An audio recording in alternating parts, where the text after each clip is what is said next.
नमस्कार, मराठी स्वादमध्ये आपलं अगदी मनापासून स्वागत। आज आपण बनवणार आहोत कैरीची खूपच चवीला अप्रतिम लागणारी चटणीची रेसिपी। ही चटणी बनवायला अतिशय सोपी आहे, पटकन बनते, कमी वस्तू लागतात ही बनवायला आणि अगदी 4 ते 5 दिवस आरामात राहू शकते। तर बनवूयात कैरीची आंबट गोड तिखट अशी चटपटीत चटणीची रेसिपी। कैरीची ही टेस्टी चटणी बनवण्यासाठी इथे 2 कैऱ्या स्वच्छ धुवून ह्या पद्धतीने किसून घ्यायच्यात। आपल्याला सालासकट ही कैरी किसून घ्यायची आहे आणि आंबट कैरीचा वापर करायचा आहे आपल्याला ही चटणी बनवण्यासाठी। साइडला मी गॅसवर पॅन ठेवलेलं,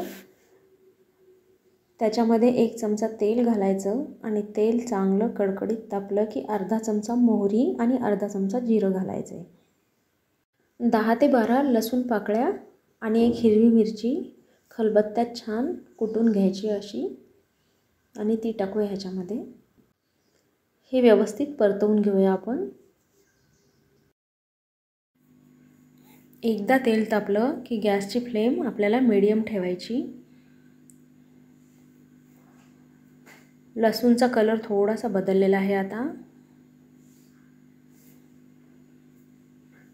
चटणी बनवणार असल्यामुळं इथं मी 1.5 चमचा लाल मिरची पावडरचा उपयोग केला आहे आणि अर्धा चमचा हळद।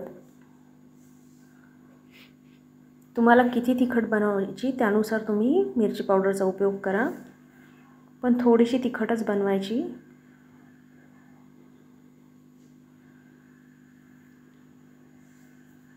मिरची पावडर व्यवस्थित भाजली की 1 वाटी कीस झालेला आहे कैऱ्यांचा तो ह्याच्यामध्ये घालूया आपण आणि व्यवस्थित परतवून घेऊया। ही चटणी बनवताना आपल्याला कैरी किसूनच घ्यायची आणि सालासकट घ्यायची आहे। इथे मी 4 ते 5 कढीपत्त्याची पानं घातली आहेत। आता व्यवस्थित अर्धा मिनिट शिजवून घ्यायचं।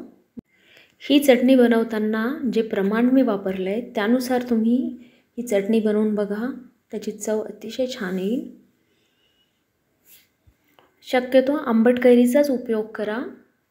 इथे टाकूया आपण अर्धा चमचा मीठ आणि व्यवस्थित मिक्स करून घेऊया।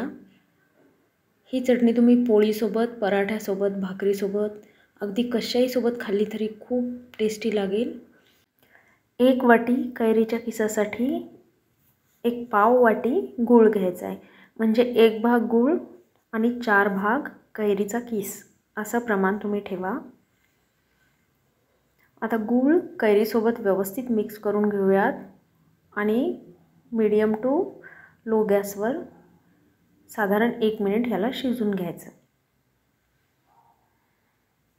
आणि ह्या पद्धतीने बघा नरम झालं आणि थोडं थोडं तेल सुटायला लागलं ह्या चटणीला। तर आपण थोडीशी कोथिंबीर घालून मिक्स करून घेऊयात।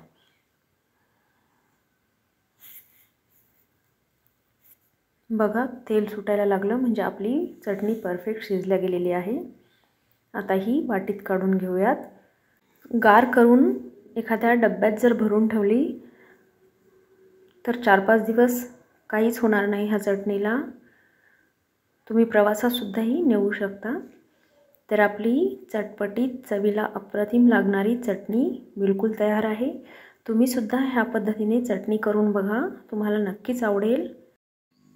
ही रेसिपी केल्यानंतर तुम्हाला कशी वाटली हे कमेंट करून सांगायला विसरू नका। धन्यवाद।